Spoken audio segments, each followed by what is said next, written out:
Hello all welcome back to Sriramya's vlogs. ఎలా ఉన్నారండి? అందరూ బాగున్నారా? నేను బాగున్నాను. మీరందరూ కూడా బాగుండాలని కోరుకుంటున్నాను. ఈరోజు మనం ఇంట్లో ఒక హెల్దీ పౌడర్ చేసుకుందామండి. పిల్లలకి చాలా బాగుంటుంది. వాళ్ళు సరిగ్గా తిండి తినరు కదా, సో వాళ్ళకి ఇలాంటివి చేస్తే కొంచెం మనం కూడా కొంచెం హ్యాపీగా ఉండొచ్చు. సో దీనికి ముందు 1 కప్ బాదం డ్రై రోస్ట్ చేసుకోవాలి. అదొక ప్లేట్లోకి తీసుకొని ఒక హాఫ్ కప్ కాజు కూడా డ్రై రోస్ట్ చేసుకొని ఒక దాంట్లోకి తీసుకోవాలి. తర్వాత వాల్నట్ అండి, ఇది వాల్నట్ కూడా ఒక పావు కప్పు డ్రై రోస్ట్ చేసుకోవాలి. ఇవన్నీ డ్రై రోస్ట్ చేసుకొని ఒక ప్లేట్లోకి తీసుకుంటూ ఉండాలి. తర్వాత పిస్తా ఒక 3 టేబుల్ స్పూన్స్ వేసాను. 3 టేబుల్ స్పూన్స్ పిస్తా కూడా డ్రై రోస్ట్ చేసుకొని ఇది కూడా ఆ ప్లేట్లోకే తీసుకోవాలి. ఇంకా నెక్స్ట్ పంకిన్ సీడ్స్ అండి. పంకిన్ సీడ్స్ కూడా ఒక 3 టేబుల్ స్పూన్స్ వేసి ఇది కూడా డ్రై రోస్ట్ చేసుకోవాలి. ఈ సీడ్స్ అన్నీ చాలా హెల్దీ అండి. నెక్స్ట్ ఇవి సన్ఫ్లవర్ సీడ్స్. ఇవి మనం ఉట్టిగా తినలేము, దీన్ని ఏం చేసుకోలేము కాబట్టి ఇట్లా పౌడర్లాగా కన్జ్యూమ్ చేస్తే చాలా హెల్దీ. నెక్స్ట్ ఇంకా మెలన్ సీడ్స్ అండి. ఇవి కూడా ఒక 3 టేబుల్ స్పూన్స్ వేసుకోవాలి. ఇది కూడా డ్రై రోస్ట్ చేసుకొని ఇది కూడా ఇంకా అదే ప్లేట్లోకి తీసుకోవాలి. నెక్స్ట్ మెలన్ సీడ్స్ అండి. ఇది కూడా డ్రై రోస్ట్ చేసుకొని దాంట్లోకి తీసుకోవాలి. ఇంకా ఇలా ఈ సీడ్స్ అన్నీ ఒక 3 టేబుల్ స్పూన్స్ ఇట్లా వేసుకొని ఫ్రై చేసుకొని ప్లేట్లోకి తీసుకోవాలి. తర్వాత సోంపు కూడా అండి, ఒక పావు కప్పు సోంపు కూడా డ్రై రోస్ట్ చేసుకోవాలి.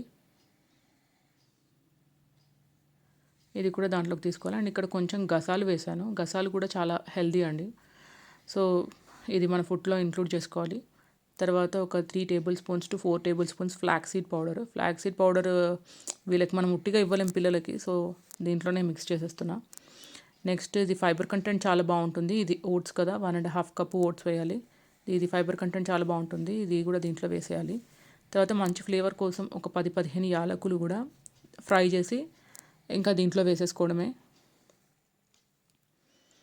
ఇది మనం స్వీట్నెస్ కోసం ఏవి ఆర్టిఫిషియల్వి యాడ్ చేయకుండా ఖర్జూరా ఉంటుంది కదా, ఎండు ఖర్జూరా, దాన్ని చిన్న ముక్కలుగా చేసి అది డ్రై రోస్ట్ చేస్తున్నా. అండ్ ఇదేమో బాదాం పిస్ని అండి, అది కొంచెం మిక్సీలో వేసి పౌడర్ ఉంది నా దగ్గర, ఆ పౌడర్ దీంట్లో వేసేసాను అనమాట. సో ఇవన్నీ మంచిగా మిక్స్ చేసుకోవాలి, అన్నీ కలిసేటట్టు. ఇవన్నీ అన్నీ మిక్స్ చేసి ఇంకా ఇది మిక్సీ చేసుకోవడమే. ఇది పూర్తిగా చల్లారిన తర్వాత ఇంకా మిక్సీ జార్లోకి తీసుకొని కొద్ది కొద్దిగా మనము మిక్సీ చేసుకోవడమే అండి. ఇది మిక్సీ చేసుకొని ఒక్కసారి జల్లించాలి, ఎందుకంటే ఇది కొంచెం మనము పల్స్ చేసుకుంటూ ఉంటాం కదా, డైరెక్ట్గా చేయలేం కదా. పల్స్ చేసుకుంటూ ఉంటే కొంచెం మంచిగా మిక్సీ అవ్వదు. ఇంకా అది మనం మిల్క్లో మిక్స్ చేసినప్పుడు అది లాస్ట్లో అడుగున ఉండిపోతుంది, అది వీళ్ళు అది కరెక్ట్గా కన్జ్యూమ్ చేయరు, పాడేస్తారు. సో మనం ఇది కొంచెం మంచిగా మిక్సీ చేసుకొని ఇలా జల్లించుకోవాలి. జల్లించుకుంటే ఇప్పుడు చూసారా కొంచెం మనం బయట కొనే హెల్దీ పౌడర్స్ లాగానే ఉంది. ఇది అయితే పాలల్లో కొంచెం మంచిగా మిక్స్ అయిపోతుంది. అట్లా కొద్ది కొద్దిగా మనం మిక్సీ చేసుకుంటూ జల్లించుకోవాలి. అండ్ ఆ మిగిలింది కూడా మళ్ళీ మనం మిక్సీ చేసుకోవచ్చు. అండ్ నా దగ్గర ఈ లోటస్ సీడ్స్ ఉన్నాయని నాకు తర్వాత గుర్తొచ్చింది, సో అవి తర్వాత ఫ్రై చేసి ఇంకా అది కూడా పౌడర్ చేశాను. అది కూడా ఇంకా మిక్సీ చేసి దీంట్లో కలిపేశాను అనమాట. ఇంకా అంతా మిక్సీ చేసి మనం పౌడర్ రెడీ అయిపోయింది.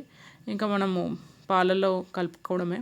ఇది చాలా హెల్తీ డ్రింక్ అండి. మనం బయట కొనే పౌడర్స్లో అసలు ఏముంటుందో మనకు తెలియదు, కానీ అది హెల్తీయో కాదో, మనం దాంట్లో ఏం కలిపారో మనకు తెలియదు, కానీ ఇదైతే మనమే చేసుకుంటాం కాబట్టి అన్నీ హెల్తీ ఇంగ్రీడియంట్సే ఉంటాయి కాబట్టి ఇది ఒకసారి ట్రై చేసేయండి, చాలా healthy powder. Thank you all.